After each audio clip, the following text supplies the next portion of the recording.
جو پاکستان میں پہلا ٹی وی اسٹیشن تھا وہ کہاں کھولا گیا؟ کراچی میں۔ پاکستان میں پہلا پی ٹی وی پاکستان ٹیلی ویژن اسٹیشن جو بنا وہ کراچی میں بنا اور ایوب خان کے دور میں بنا۔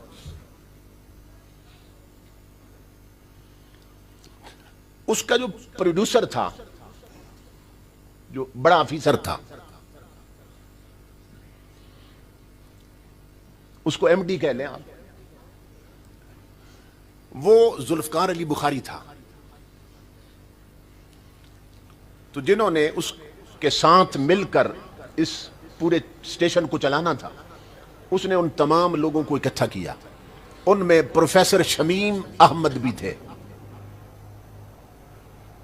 اب یہ پوری ہسٹری جو ہے یہ پروفیسر شمیم احمد نے بیان کی ہے، بعد میں جب غفلت کی پٹی اتری آنکھوں سے۔ اس وقت بھی ان کی رگے دینی وہاں پھڑکی تھی۔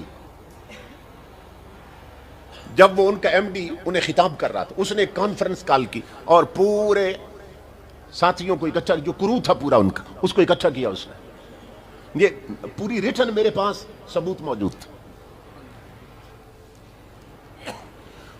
اس ذوالفقار علی بخاری نے کہا، اس نے کہا یہ ملک ہے کلمے کے نام پہ بنا، اکثریت مسلمانوں کی ہے، سب مسلمان ہیں، اور ان کے اندر دین کی غیرت بھی ہے، حمیت بھی ہے۔ ان کی بہو بیٹیاں پردہ کرتی ہیں، وہ گھر میں بھی دوپٹوں کے اندر چھپی رہتی ہیں۔ تو ہم اگر ڈائریکٹ انہیں کہہ دینا، اب وہ انہیں خطاب کر رہا ہے جس عملے نے آگے کام کرنا تھا، اگر ڈائریکٹ انہیں کہہ دیں کہ یہ پردہ اور یہ سب آکورڈ ہے، یہ بیکورڈ لوگوں کا کام ہے، یہ پسماندہ قومیں ہیں جو اس طرح کے لباس پہنتی اور پردہ کرتی، تو دنیا بڑی فارورڈ ہو گئی ہے، جو سویلائزڈ قومیں ہیں، جو کلچرڈ ہیں، جو تہذیب یافتہ یعنی یورپ کی قومیں، تو ہمیں ان کی کاپی کرنا چاہیے اگر ہم نے ترقی کرنی ہے۔ تو وہ انہیں کہنے لگا کہ ڈائریکٹ اگر ہم کسی مسلمان کو کہہ دینا کہ بہو بیٹی کا پردہ ختم کروا دو، تو وہ اتنے غیور ہیں کہ ہماری گردن کاٹنے لگ جائیں گے۔ اس نے کہا کہ اب ٹی وی اسٹیشن کے ذریعے، یہ جو ٹی وی کھولا ہم نے، اس کے ذریعے ہم مسلمانوں کے گھروں کے اندر گھس جائیں گے، ٹی وی کے ذریعے، اور جو کام ہم ڈائریکٹ انہیں کہہ کے نہیں نہ کر سکتے، وہ ہم ٹی وی پر پیش کیے جانے والے پروگراموں اور ڈراموں کے ذریعے کریں گے۔ ہم ایسے ڈرامے دکھائیں گے۔ اب ڈرامے میں آپ جانتے ہیں دو قسم کے کریکٹر ہوتے ہیں، پازیٹیو اور نیگیٹو۔ اس نے انہیں کہا کہ ہم نے جو مثبت کردار ہے نا، وہ دکھائیں گے کلین شیو، پینٹ شرٹ میں ٹائی لگی ہوگی، اور ان ڈراموں کے اندر جو ڈاکے ماریں گے، جو سائیڈ ہیرو کا کام کریں گے، جو نیگیٹو کریکٹر ہوں گے، انہیں ہم مولویوں والا لباس اور حلیہ بنا دیں گے، پہنائیں گے، ان کے سر پہ پگڑیاں بدوا دیں گے، انہیں داڑیاں رکھوائیں گے، انہیں جس طرح دینداروں کا لباس ہوتا ہے، ڈاکوؤں کا لباس وہ رکھیں گے ہم فلموں اور ڈراموں کے اندر، اور جو اچھا کردار ہے وہ دیں گے انہیں جو کلین شیو ہوں گے، جو انگریزوں کے لباس میں ہوں گے، تاکہ جو نئی نسل پروان چڑھے گی نا یہ ڈرامے دیکھ دیکھ کر، وہ سمجھے کہ یہ داڑیوں اور پگڑیوں والے یہ تو ڈاکو اور چور ہوتے ہیں، اور نیک طور طریقوں والے یہ ہوتے ہیں جن کی نہ داڑھی نہ مونچھ اور کلین شیپ اور پینٹ شرٹ پہننے والے۔ یہ پوری ہسٹری میرے پاس محفوظ ہے۔ یہ پہلا خطاب ہو رہا ہے ٹی وی اسٹیشن چلانا کیسے ہے۔ اس نے کہا پھر ہم ان ڈراموں میں بچیوں کو آزاد دکھائیں گے، تو خربوزے کو دیکھ کر پھر خزبورہ رنگ پکڑے گا۔ یہ گھروں میں بیٹیوں کے دوپٹے ویسے نہیں اترے، اس کی بنیاد کراچی میں رکھی گئی تھی۔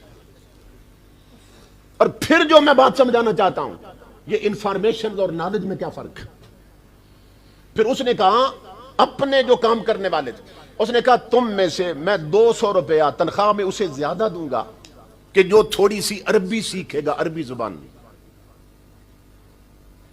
یہ نکتہ قابل توجہ ہے۔ تھوڑی سی عربی زبان سیکھے گا تو ہم اسلامی پروگراموں میں نا اسے اسلامک سکالر بنا کے بٹھائیں گے اور پیش کریں گے. تھوڑی سی عربی اس نے سیکھی ہوگی, کچھ آیتیں یاد کر لے گا, تو وہ جب عربی کے لفظ بولے گا, آیت پڑھے گا, کوئی حدیث عربی میں پڑھ دے گا, سننے والے کہیں گے یہ تو بہت بڑا اسلامی سکالر. اور اس کے ساتھ ہم بے پردہ لڑکیاں بٹھا دیں گے, ناچنے والیاں اس کے ساتھ بٹھا دیں گے. وہ اسلامی پروگرام بھی چلائے گا اور ناچنے والے پروگراموں میں بھی وہ بیٹھا ہوگا. تو نئی نسل کو یہ پیغام جائے گا کہ اسلام میں تو ان چیزوں کی اجازت, سختی کوئی نہیں. جب اتنا بڑا اسلامی سکالر بیٹھا ہے اور سب کچھ دیکھ رہا ہے, اس کا مطلب یہ سب ٹھیک ہے. ہم لبرٹی کو لائیں گے, اس کی زبان سے کہلوائیں گے پردہ عورت کے چہرے کا ضروری نہیں ہے.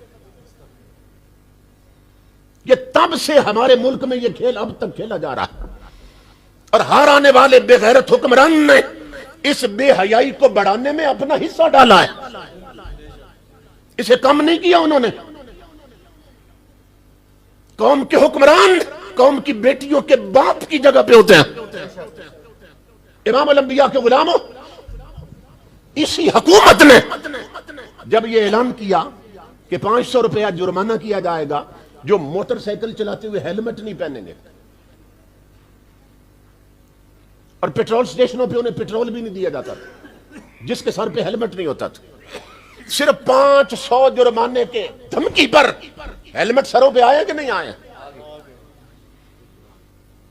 اگر کوئی دیندار حکمران ہوتا جس نے محمد عربی کا دین پڑھا ہوتا, جس کے اندر مسلمان بیٹیوں کے لیے شرم حیا اور غیرت ہوتی, تو اگر اس کے آرڈر پر مردوں کے سروں پر ہیلمٹ آ سکتے ہیں تو بیٹیوں کے ننگے سروں پر دوپٹے بھی آ سکتے تھے. پاکستان کا مطلب کیا؟ لا الہ الا اللہ. پاکستان کا مطلب کیا؟ لا الہ الا اللہ. پاکستان کا مطلب کیا؟ لا الہ الا اللہ. مگر ہر آنے والے نے اس بے غیرتی میں حصہ ڈالا. کیوں؟ کہ ان کی تعلیم و تربیت ہی انگریزوں کے ماحول میں ہوئی تھی. یہ صرف انگلش میڈیم سکولوں میں پڑھنے والے اور یہ یورپ سے پڑھ کے آنے والے, ان کی استاد یہودی عیسائی کافر, تو انہوں نے کافر استادوں سے جو کچھ پڑھا وہی انہوں نے سمجھا, اور جو کافروں سے سمجھا وہی اب قوم کو سمجھا رہے ہیں. نتیجہ یہ بنا کہ دل کے پھپولے جل اٹھے سینے کے داغ سے, اس گھر کو آگ لگ گئی گھر کے چراغ سے. علامہ اقبال نے ایسے ناہنجانوں کے بارے میں کہا تھا کہ تیرا وجود سراپا تجلی افرنگ, کہ تو وہاں کے عمارت گروں کی ہے تعمیر. اقبال نے کہا تھا تیرے چہرے کو دیکھ کر مدینہ یاد نہیں آتا, لندن یاد کیوں آتا ہے؟ تیری شکل و صورت, تیرا رہن سہن, تیرا لیونگ سٹائل, تیرا کلچر انگریزوں سے ملتا ہے, مصطفیٰ سے نہیں ملتا. کیوں؟ کہ تیری پرورش ہی اس گندے ماحول میں ہوئی ہے. تیرا وجود سراپا تجلی افرنگ, کہ تو وہاں کے عمارت گروں کی ہے تعمیر. اور اسی پر علامہ اقبال نے کہا تھا. ادھر ہمارے میڈیا نے یہ کھیل شروع کر دیا, اور ادھر ہمارے اوپر لارڈ میکالے کا بنایا ہوا ایجوکیشنل سسٹم وہ مسلط کر دیا گیا. کالجوں میں, یونیورسٹیوں, میں پنجاب یونیورسٹی سے فارغ ہوں, میں نے ماسٹر کی ڈگری وہاں سے ایز اے ریگولر اسٹوڈنٹ لی ہے. امام الانبیاء کے غلاموں, پنجاب یونیورسٹی میں جنرل مشرف کے دور سے مسلمان بچیوں کے لیے ناچنے کی کلا سے بھی شروع ہو چکے ہیں. یہ پنجاب یونیورسٹی بر اعظم ایشیا کی سب سے بڑی یونیورسٹی ہے. یہ بر اعظم ایشیا کی سب سے بڑی یونیورسٹی ہے. پنجاب یونیورسٹی لاہور, وہاں مسلمان بچیوں کے لیے ایک جرنل نے ناچنے کی کلا سے شروع کر دی. اس بے حیا اور بے غیرت سے کوئی پوچھنے والا نہ تھا کہ کیا یونیورسٹیاں اور کلیات مسلمانوں کے ملکوں میں اس لیے بنائے جاتے ہیں کہ بیٹیوں کو ناچنا سکھایا جائے, یا فاطمہ زہرا کی کنیزیں بنائی جائیں, عائشہ صدیقہ کی لونڈیاں بنائی جائیں. اس ملک کے حکمرانوں نے اس ملک کو برباد کر کے رکھ دیا. آج ہماری اسلامک آئیڈینٹی خطرے میں, ہمارا تشخص خطرے میں. تو میرے آقا کے غلاموں, یہ ہمارا مذہبی ملی اور قومی فریضہ ہے کہ ہم اپنی نسلوں کی گھٹی میں مصطفیٰ کا قرآن رکھ دیں اور انہیں لائیں اس تحریک لبیک کے پلیٹ فارم کی طرف. یہ ذہن میں رکھیں. اگر چاہتے ہیں کہ کل قیامت کے دن حضور کے قافلے میں شریک ہو سکے تو پھر اس قافلے میں ہمیں شامل ہونا ہوگا اور ایسے شامل ہو جائیں کہ نہ کوئی خوف تمہیں جدا کر سکے اور دنیا کا نہ کوئی لالچ تمہیں جدا کر سکے.